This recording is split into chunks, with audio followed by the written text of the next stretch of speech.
सिद्धू मूसेवाला जैसी गलती अगर उस दिन पीएम मोदी करते तो शायद पंजाब से लौटकर वापस नहीं आते। अनहोनी को मोदी पहले ही समझ गए थे। अगर ऐसा नहीं हुआ होता तो चीते जैसी चाल और बाज जैसी नजर वाले एसपीजी के कमांडो भी कुछ नहीं कर पाते। पंजाब के मशहूर सिंगर सिद्धू मूसेवाला की हत्या करने से एक दिन पहले क्या हुआ था? जिस थार कार में सिंगर मूसेवाला अपने दोस्तों के साथ सवार होकर घर से निकले थे, उसके पीछे चल रही 3 कारों में कौन था, सबसे पहले ये समझना जरूरी है। सिद्धू मूसेवाला पंजाब के top most gangster Lawrence Bishnoi और उसके गैंग के निशाने पर थे। इसी गैंग का एक साथी Canada based gangster Goldy Brar है, जिसने सिद्धू मूसेवाला की मौत की जिम्मेदारी ली है। हत्या के एक दिन पहले ही पंजाब सरकार ने सिद्धू की सुरक्षा को हटाया था और दूसरे दिन हत्या कर दी गई। हमें 5 महीने पहले लौटना होगा, जब पीएम मोदी पंजाब के फिरोजपुर में रैली करने के लिए पहुंचे थे।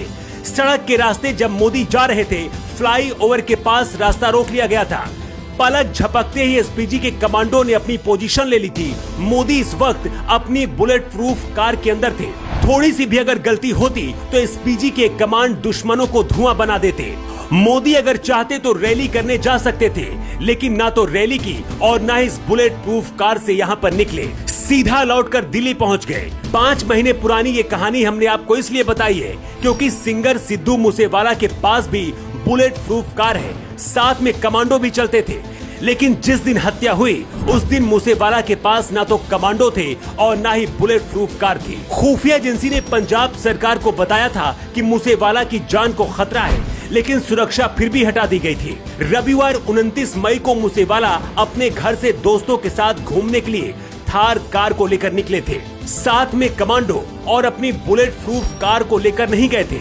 इसकी जानकारी जेल में बंद लॉरेंस बिश्नोई को जैसे ही मिली, जेल के अंदर से ही साजिश रची गई और हत्या कर दी गई। फिर लौटते हैं 5 जनवरी को उस घटना पर जब पीएम मोदी का काफिला रोका गया था। प्रधानमंत्री कहीं भी जाने के लिए एक विशेष हेलीकॉप्टर का उपयोग करते हैं, लेकिन खराब मौसम की वजह से उस दिन सड़क के रास्ते ही फिरोजपुर रैली करने के लिए मोदी निकल पड़े थे। इसके बाद रास्ते में करीब 15 मिनट तक मोदी का रास्ता रोक दिया गया। उस दिन अगर पीएम मोदी के पास ये कमांडो और बुलेट प्रूफ ये कार नहीं होती तो शायद ऐसा भी हो सकता था कि भीड़ के बीच से ही कोई प्रधानमंत्री पर हमला कर देता। तब मोदी ने खुद कहा था कि जिंदा बचकर वापस लौटा हूँ। सिद्धू मूसा भी अगर अपनी सुरक्षा के साथ और बुलेट प्रूफ कार के साथ जाते तो शायद आज जिंदा होते। पंजाब में खालिस्तानी समर्थक गैंग तेजी से बढ़ रहे हैं, जिन्हें जल्द रोकना होगा। पंजाब के अंदर पिछले 2 महीने में तीसरी सबसे बड़ी घटना हुई है। इससे पहले 9 मई को मोहाली में पंजाब पुलिस के खुफिया मुख्यालय पर रॉकेट से चलने वाले ग्रेनेड से हमला किया गया था। 1 महीने पहले ही कबड्डी खिलाड़ी संदीप सिंह की हत्या कर दी गई थी। मूसेवाला पंजाब के मशहूर सिंगर थे, लेकिन उनके गानों में गैंगस्टर दिखता था।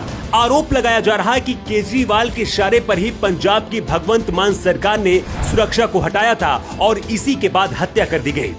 वजह कुछ भी हो, लेकिन समय रहते अगर पंजाब में बढ़ते खालिस्तानी समर्थकों को काबू नहीं किया गया तो आने वाले समय में देश और पंजाब के लिए भयावह हो सकता है। क्योंकि जहां प्रधानमंत्री और एक मशहूर सिंगर सुरक्षित नहीं है, तो सोचिए वहां के आम लोगों की जिंदगी कितने खतरे में है।